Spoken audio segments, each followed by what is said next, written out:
BJP राजखान्थि दिनानि बे बासबारियावहाय मोनसे सुबुं गोमालादों मा बुंगोन बे समाव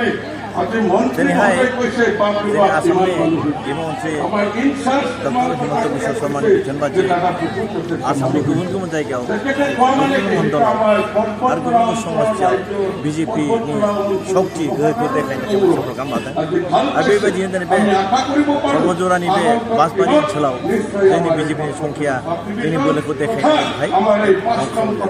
आरो दिनै बेवहाय जोङो आलासिफोरनो जोबोद बिमुखफोरा दं आरो जोंनि बे एसेम्ब्लिनि इनचार्ज एमएलए बर'हारि एमएलए ठाकुरिया हिमन्त ठाकुरिया आरो गुबुन गुबुन दं आरो बेवहाय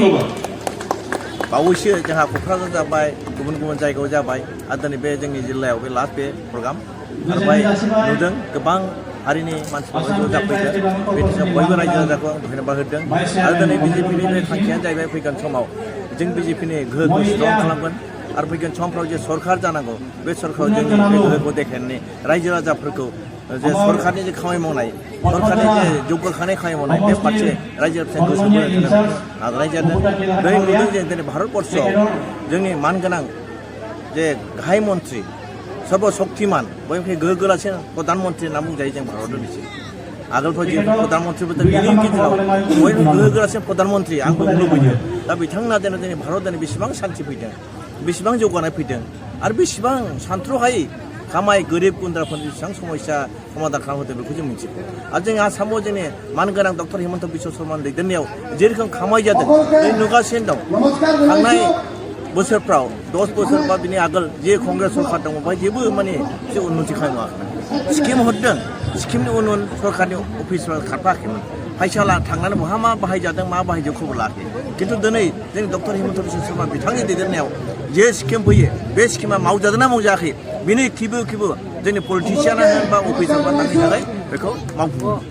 जाहाथे बयबो माने बे मावनायाव जाहाथे खुनु माने दुखु मोननाङा दा बयबो गोसोआव दुखु मोननाङा आद्रा साया खामानिफ्रा नाजानायखौ मावबाय थादों दा नंखायनो दिनैहाय जों नुदों आंनि साननाय मथेबा जोङो डक्टर हिमन्त बिश्व शर्मा बिथांखौ जोङो बे आसामनि चिफ मिनिस्टार हिसाबै 20 बोसोरसो आगोल मोननांगौमोन अब्ला दिनैसिम जोंनि गेजेराव समस्याफोर दं बे समस्या निस्सय खम जागौमोन आरो ओंखायनो दिनैहाय जों बिथांनि नाजानायाव जोंनि आसामाव जोंनि बिटिसिआव जे जौगाखांनाय जादों जों बेखौ बिथांमोनखौ आरो बिजेपिनि दैदेनगिरिफोर प्रधान मन्थ्रि आरो गुबुन गुबुन मन्थ्रिफोर आरो जोंनि चिफ मिनिस्टारखौ धन्यबाद होनांगोन मानोना बिटिसि जोनोम जानायनि आगोलावनो बिएसि जादोंमोन बे बिएससिखौ कंग्रेस सरकार बायना होदोंमोन दा बिएससिआ मामोन बेहा क्षमता गैयामोन जेबो क्षमता गैयामोन स्टेट एक्टनि गेजेराव खालामदोंमोन जायनि थाखाय बै समाव बिएससिनि चिफ आमा जोंनि दा हाग्रा माबाया सानसुमाखौ बै समाव बिएससिखौ गारना खारदोंमोन खिन्थु उनाव सरकारा नायबाय बे समाव बिजेपि सरकारनि माबाया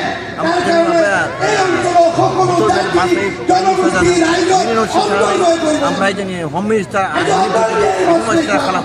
बर'नि समस्याखौ थाखाय 2003 मायथाइयाव बेवहाय बिटिसि सुक्ति जादों आरो दिनै बयबो बे बिटिसि सुक्ति जानायनि उनाव जों बेसेबां माने समस्या लामा गासिबो गैयामोन आरो दिनै एबार सेकेन्ड टाइम जोंनि बिजेपिनि सरकार बे सरकारआव बेसेबां दिनैहाय आसामाव जोंहा डक्टर हिमन्त बिश्व शर्मा भारताव जोंनि मानगोनां बिथां आरो लोगोसे बिटिसिआव बिथांनि दैदेननायाव जों आसा खालामदों भबिष्यतआव जोंनि बिटिसि ओनसोलाव गोबां जौगाखांनाय लाबोगोन गोबां माने रायजो राजाफ्रा मोननाय मोनगोन आरो सान्थि गोजोननानै थांनो हागोन जों बेखौ आसा खालामदों दिनै सान्थि फैबाय जोंनि गेजेराव बे सान्थिखौ सोर प्रधान मन्त्रि नरेन्द्र मदि ओजोंहाय जोंनि दाङरिया बिथां बिथांमोना जयै जोंनि गेजेराव एनडिएफखौ लाबोनानै सान्थि लाबोनो नङा एनडिएफ फैयाव बिसोर सान्थि दा सान्थि गोजोननाय फैबाय माने दा जौगाखांनाय नांगौ जों सरकारा सुबिदा बिजेपि सरकार दा बिजेपि सरकार बिसोर खामानि मावनांगोन जोंहा जोंनि पिपल हिसाबैथ' जेनेबा बा बिटिएफ सेन्ट्रेलजों सरकार जानो हाया बेवहाय सोर जागोन बिजेपि दं बे हिसाबै हारिनि जेसेबां सोद्रोमाफोर एसेबां मानसिफोर दं खावलायो जों बिजेपिखौ सरकार आरो बिजेपिखौ सहाय खालामनानै जों जौगाखांनाय हाबावनांगौ आरो बिटिसिआव जोंनि गोनां खामानिफोर दैदेननायाव जौगाखांनाय लाबोनांगौ BJP राजखान्थि दोलोनि माखासे दैदेनगिरिफ्रा बिपि पार्टियाव जयेन जागासिनो मा बुंगोन बे समाव बहाय जायफोर मोजां मानसि क'क्राझार जिल्लानि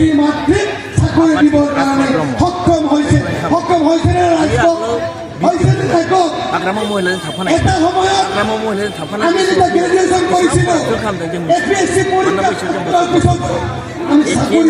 बेसेबां थाखा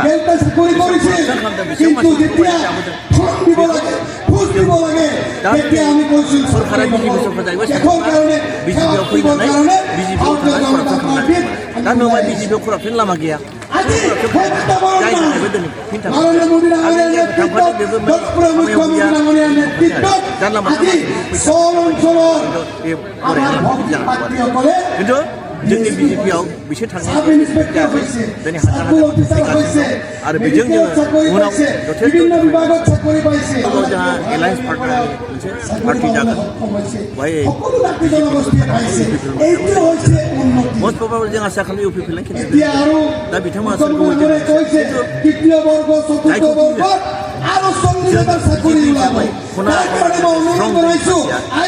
मावनानै बायद' दिनै बिजेपि राजखान्थि दोलानि बे फट बजारनि नैबे बासबारि फिल्डआवहाय मोनसे सुबुं गमा लादों मा बुंगोन बे समाव